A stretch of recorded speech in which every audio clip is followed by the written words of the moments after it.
Okay, so we're diving deep today into Shadows of Atonement and exploring this idea of how love and forgiveness can really stick around even when things get really rough. You know, it's incredible. It's like J.B. Blackmon, the author, he doesn't just tell us about Brian's unconditional love. He makes us feel it. Yeah.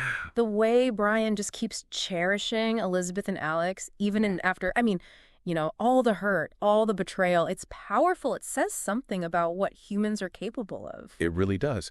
And you're right. It's not just something he says. You see it in every interaction, in every letter. Like when he writes to Elizabeth, think about it. She cheated on him. He has every right to be furious, to resent her, but instead, he's offering forgiveness, understanding. And it's not like he's, weak.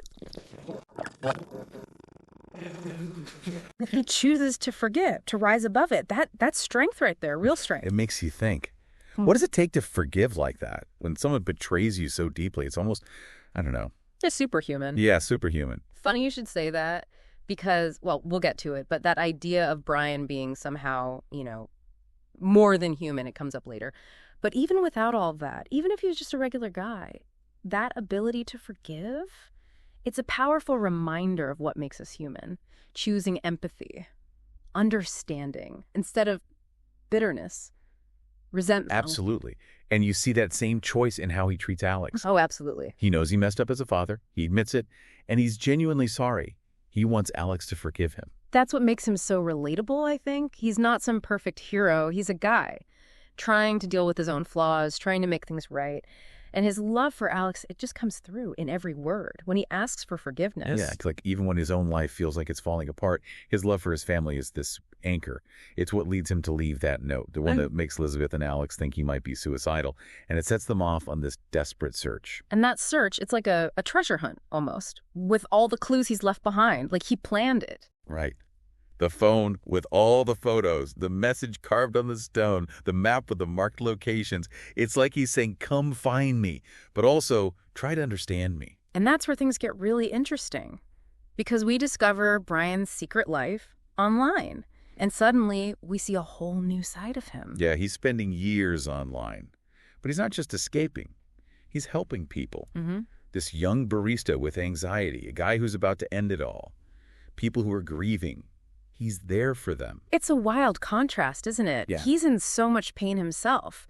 But he's like this source of hope for everyone else. It's almost like a paradox. It is, a little bit. But it shows you how complex people can be, how even when we're struggling, we can still find it in ourselves to be there for others, to show compassion. It makes you wonder, where did that come from, that deep empathy? Is it just who he is, or is there something more going on? Well, that's where the mystery gets deeper. Because we start to uncover a hidden truth about Brian's past, and it changes everything. Yeah, D-Man shows up, this mysterious guy, and he drops this bombshell.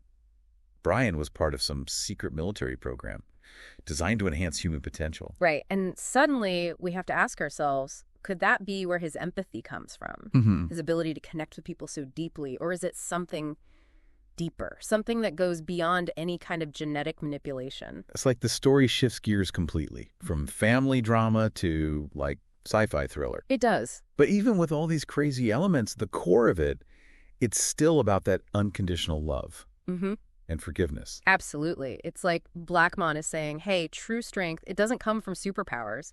It comes from the ability to love, to forgive, even when it feels impossible. And that journey to the bunker, it's about more than just finding a safe place. It's about uncovering this hidden world. Yeah. And understanding who Brian really is when he's sacrificed. Yeah, the clues he leaves behind, like the playground, where he taught Alex all those lessons. It's not just a random place. It means something. It's like he's guiding Elizabeth and Alex, not just to a location, but to a deeper understanding of himself. Exactly. And that understanding, it's all tied up with his capacity for love and forgiveness. It's what defines him. It's what shapes the lives of everyone around him. And as Elizabeth and Alex, as they follow Brian's trail, we start to see what he's been going through since he left that note. Yeah. It's like we're watching two journeys at the same time. Right. Keeps you on the edge of your seat. Oh, definitely. You're trying to figure out the clues with Elizabeth and Alex, but then you also see Brian, like, really wrestling with his own demons. Exactly. And we see him struggling, with that betrayal, that despair, Yeah. that urge to lash out, to get revenge. You can feel it. Yeah, there's this rawness to his emotions that we haven't really seen before. Like, remember that scene by the river with Bishop? Oh, yeah. You get the feeling that Brian's, like, right on the edge, Yeah. like, one wrong move and he could just snap. It is. And it's around this time that we start to see just how much Brian's been doing online. Right. The police, they uncover all these blog posts, these forum discussions, even short stories he's written under a fake name. It's like we're getting this glimpse into his soul, Yeah. We see how much he loves Elizabeth, how much he loves Alex, but we also see the bitterness, the resentment, the pain. It's raw, It's honest. Yeah, and some of it is really dark. Oh, for sure. Like, remember that short story? Yeah. Where the main character basically kills himself? Oh, yeah. It's chilling. It is. It makes you realize how close he is to giving up, how much he's struggling. Yeah, it's like he's right on the edge. And then they find that cigarette butt. Oh, at the cabin? Yeah, the one that links Bishop to Brian. Right, and that changes everything. It does. Yeah. Suddenly it's not just a missing person case anymore. Nope. Now it looks like something much worse might have happened. Yeah, the stakes are way higher now. Definitely. And then the trailer park explodes. Oh, man, that scene. Chaos. Pure chaos. It throws everything into disarray. Yeah, the police investigation, Elizabeth and Alex, everything. They have to make some tough decisions after that. Oh, yeah, like whether to tell the police everything they know. Right. They're worried that the police will get the wrong idea, that they'll think Brian's the bad guy. Yeah, it's a huge risk. It is, but you can understand why they do it. They're desperate. They want to protect him. It's loyalty, pure and simple. Yeah, they're willing to do whatever it takes to protect the person they love, even if it means breaking the law. It's powerful stuff, and it's in the middle of all this chaos that they really start to see who Brian is. Mm-hmm. They dig deeper into his online stuff, and they realize just how much he's been helping people. It's mind-blowing, right?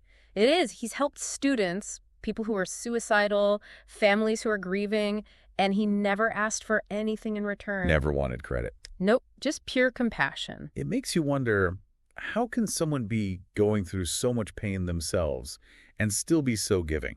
It says a lot about his character, about his empathy, about his love. Yeah. And for Elizabeth, I think it's a turning point. Do you think so? I do. She starts to see past the betrayal. She starts to remember the man she fell in love with. That's interesting. And then, bam, we get D-Man's perspective. Yeah. And suddenly, everything we thought we knew is up in the air.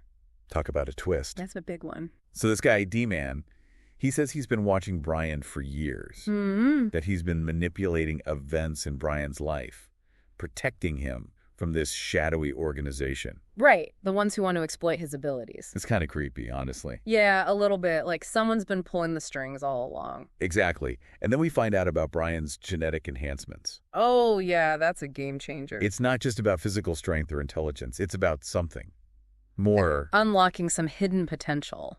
D-Man thinks Brian could change the world. He does, but there are others who want to control him, to use him for their own purposes. And they'll do anything to get what they want. That's the scary part. And then there's the bunker. This underground world. A marvel of technology, completely self-sufficient. It's both amazing and terrifying at the same time. Yeah, it represents hope, but also isolation.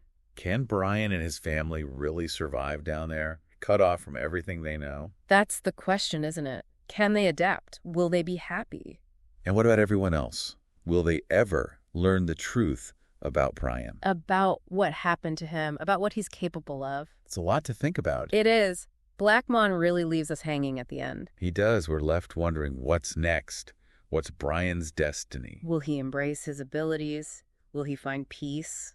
We just don't know. It's a thrilling story, but it also makes you think. Definitely. It pushes us to consider the limits of what's possible, the power of choice, the strength of love and family. Even in the face of the unknown.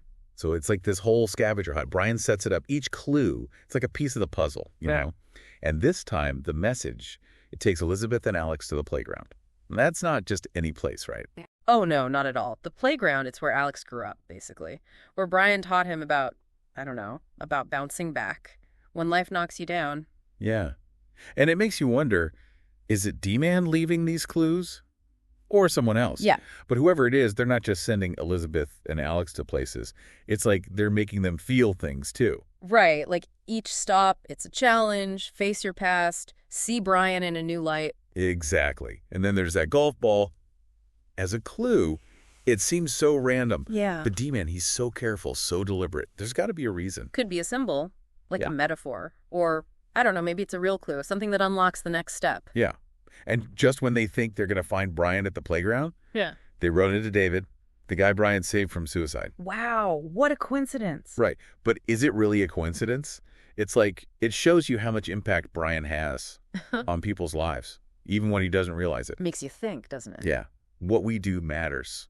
Every little act of kindness, it can make a difference. Definitely. And David, he tells them about this organization, the one that's been watching Brian. They've been pulling the strings all along, shaping him. And that's just heartbreaking to think that Brian's whole life, his choices, it's all been manipulated. It makes you question everything. Free will, destiny. Do we really have control over our own lives? Right. And it adds this whole other layer to Brian's story, this sense of tragedy, like he's a pawn in some bigger game. And yet, even with all that, he's still good. He is. And then we learn about the bunker. This whole underground world. Yeah. Self-sufficient, incredible technology, like something out of a movie. It shows you what humans can do, right? Yeah. But it also makes you think, can you really live like that? Cut off from everyone, everything you know. It's a choice. A new life, but a lonely one. Yeah. And what about the people left behind?